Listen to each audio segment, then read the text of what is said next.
بات کریں گے ایک ایسے کانفلکٹ کے بارے میں جو صدیوں سے چلتا آ رہا ہے لیکن وہ رکنے کا نام ہی نہیں لے رہا. And that is obviously the Israel and Palestine conflict. یہ تو آپ سب جانتے ہیں کہ یہ کانفلکٹ ایک زمین کے ٹکڑے پر شروع ہوا. لیکن کیا آپ یہ جانتے ہیں کہ اس کانفلکٹ کے پیچھے اصل قصوروار کون تھا؟ If you don't know, so let's get it know in this video.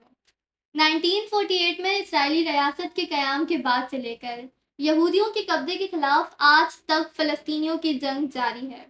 دنیا میں آج ان دونوں ملکوں کی حمایت اور مخالفت کے خلاف کے اندر دو الگ الگ بلاکس بن چکے ہیں.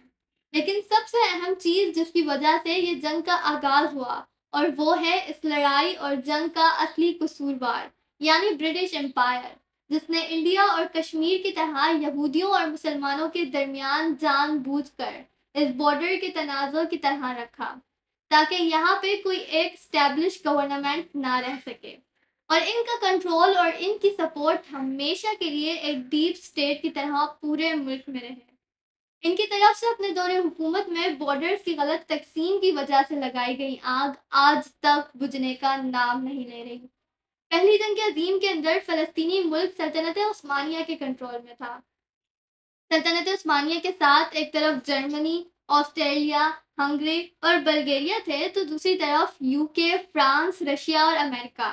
اتنی بڑی جنگ میں شامل ہو کر سلطنت عثمانیہ کافی کمزور ہو گئی اور اسی کمزوری کا فائدہ اٹھا کر شریف مکہ نے برطانوی جاسوس لاریس آف عربیہ کے بہکاوے اور عرب سرزمین کا کنٹرول انہیں دینے کے وعدے پر بغاوت کر دی.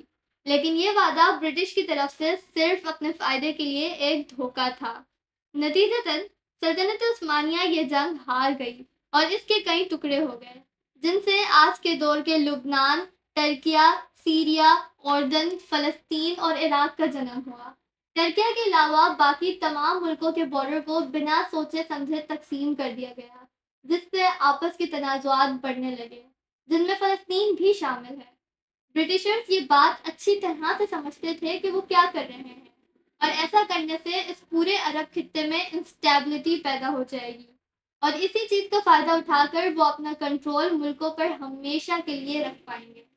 فلسطین کیونکہ ایک زمانے سے یہودیوں کا گھر تھا اور وہاں سے یہ در بدر ہو کر پورے یورپ کے اندر ہزاروں سالوں سے پھیلے ہوئے تھے جو کہ برٹن میں بھی موجود تھے. عثمان امپائر کے دور کے اندر ہزار کوششوں اور لالچ کے باوجود سلطان عبد الحمید ان کے ساتھ فلسطین کا سودا کرنے کے لیے تیار نہ ہوئے تو ان لوگوں نے بغاوت کروا کر سول وار شروع کروا دی. اب عثمان امپائر کے ٹوٹنے کے بعد ان کے پاس واپسی کا بہت یونیک چانس تھا جس کا انہوں نے فائدہ بھی اٹھایا کیونکہ اب یہ یہاں پر زائنسٹ موومنٹ کی شروعات کی گئی کہ ہمیں اپنا آبائی وطن فلسطین واپس چاہیے. فلسطین میں اس وقت 87% مسلم اور صرف 3% یہودی تھے. فلسطین کے اندر مسلم اسٹیٹ کے بجائے یہودی اسٹیٹ برٹشرز کے لیے فائدہ مند تھا جن کی سپورٹ ان کو ہمیشہ ملتی رہی. لہٰذا پولیٹیکل بینیفٹس کی بنیاد پر برٹش فارن سیکریٹری آرتھر بیلفر نے برٹش کمیونٹی کے ایک اہم یہودی ممبر والٹر رالف چائلڈ کو ایک لیٹر لکھ کر یہ وعدہ کیا کہ ہم یہودی قوم کو ایک اسرائیلی اسٹیٹ بنانے کے لیے سپورٹ کریں گے.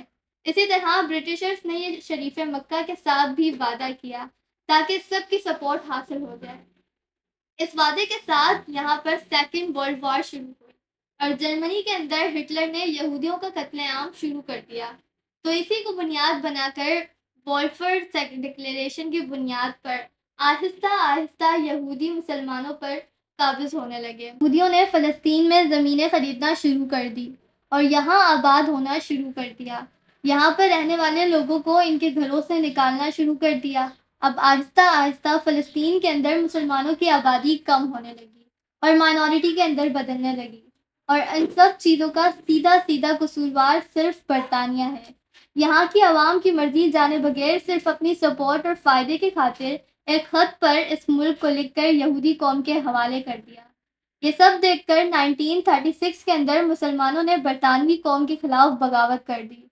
برٹشرز نے اسے بغاوت کا نام دے کر اس کو کچلنے کی بہت کوششیں دی.